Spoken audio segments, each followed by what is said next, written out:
Entre les États, le concept de dissuasion nucléaire demeure une réalité, je dirais, stratégique. On voit bien aujourd'hui que la dissuasion nucléaire joue pleinement, bien évidemment, entre les États-Unis et la Russie, même si la Russie a évolué vers un régime plus démocratique avec la Chine. Et on constate surtout que la réalité de la dissuasion nucléaire est quelque chose qui a amené, je dirais, un brin de paix entre le Pakistan et l'Inde, même s'il demeure des conflits infranucléaires.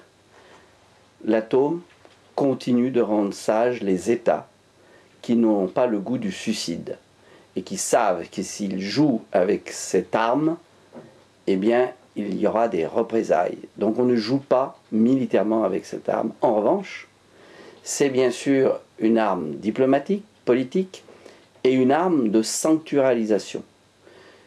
Aujourd'hui, on sait bien que certains États veulent se doter de l'arme nucléaire pour des raisons de statut, de puissance, mais aussi afin de garantir leur intégrité territoriale d'attaque d'un plus fort.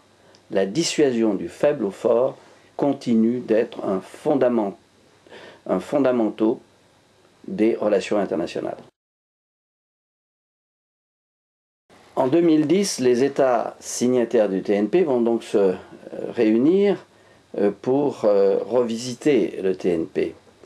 Et je suis intimement convaincu qu'il faut réfléchir grandement à la possibilité de le pérenniser grâce à une ouverture et faire entrer des États qui ont la bombe aujourd'hui, mais sont en dehors du traité. L'Inde, le Pakistan, Israël, et toute proportion gardée, ceux qui l'ont violé, à savoir l'Iran, mais la Corée du Nord qui l'a dénoncé. Le principe du désarmement général est bien sûr, je dirais, un vieux rêve.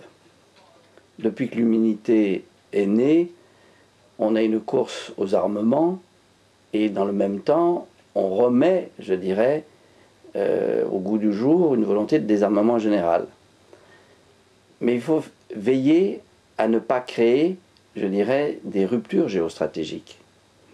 Aujourd'hui, si nous entrons dans un désarmement total, nous donnons un avantage absolument inconsidéré aux forces conventionnelles des grands États, les États-Unis, voire la Russie, et peut-être dès demain matin, la Chine. Donc notre intérêt n'est pas le désarmement général. Notre intérêt est que les États qui sont en surcapacité nucléaire diminuent cette surcapacité. Je veux parler de la Russie, je veux parler des États-Unis, dont on sait qu'ils ont 4 ou 5 000 têtes opérationnelles et environ 10 000 chacun sur les étagères. Donc, messieurs les Russes et les Américains, commencez à vous montrer plus responsables et raisonnables. Mais pour ce qui nous concerne, il n'est pas question, sauf à perdre, je dirais, toute crédibilité, de renoncer à notre force de frappe qui est suffisante et qui n'est pas, je dirais, en position de surcapacité. C'est bien sûr la question qui fâche, car aujourd'hui, du moins en Occident, on nous a présenté cette menace comme quelque chose de fortement déstabilisateur. Je crois qu'il faut raison garder. Certes, nous préférerions que l'Iran n'ait pas la bombe, mais personne aujourd'hui pourra vraiment empêcher l'Iran d'obtenir la bombe, même si nous pensons que l'Iran veut être au seuil, c'est-à-dire avoir la capacité de, sans franchir véritablement le seuil. Et il est exact qu'on peut se demander si, dans la recherche de la bombe, quelles sont les motivations profondes. Est-ce que c'est de faire la guerre? Je n'y crois pas. Aucun État n'a vraiment, je dirais, la possibilité aujourd'hui de se lancer dans cette aventure, sauf à se suicider. Donc la dissuasion qui a marché entre les États-Unis et la Russie, voire les États-Unis et la Chine, devra marcher bien évidemment entre l'Iran et les autres pays alentours. Le problème, il est simple, c'est qu'au Moyen-Orient, même si la France adhère à l'idée d'une zone totalement dénucléarisée, et vous voyez combien c'est difficile de le prononcer et surtout de le mettre en œuvre, vous constatez que vous avez le Pakistan, que vous avez l'Inde, que vous avez la Russie, que vous avez une flotte américaine qui transporte un arsenal nucléaire et que vous avez Israël dont on estime qu'aujourd'hui il a environ 200 têtes nucléaires. Donc le fait que dans cette zone déjà fortement nucléarisée vous ayez l'Iran, c'est peut-être regrettable, c'est certainement une violation du TNP, mais il n'en demeure pas moins que ce n'est pas ça qui va changer fondamentalement la donne de la géostratégie du Moyen-Orient.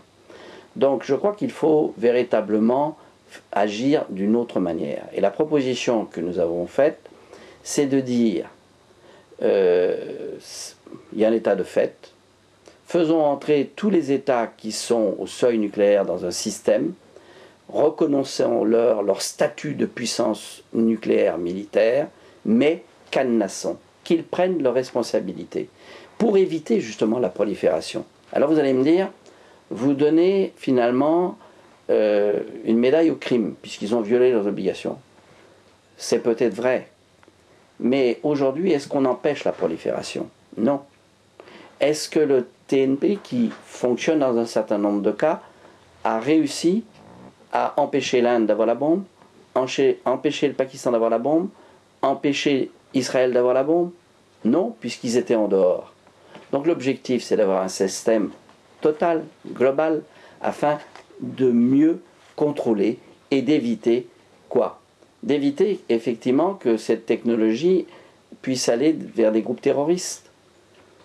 Bon, le danger n'est pas très grand. Mais je préférerais avoir un TNP rénové avec un élargissement du club militaire que des trous qui vont rendre très rapidement obsolète le TNP tel qu'il existe aujourd'hui.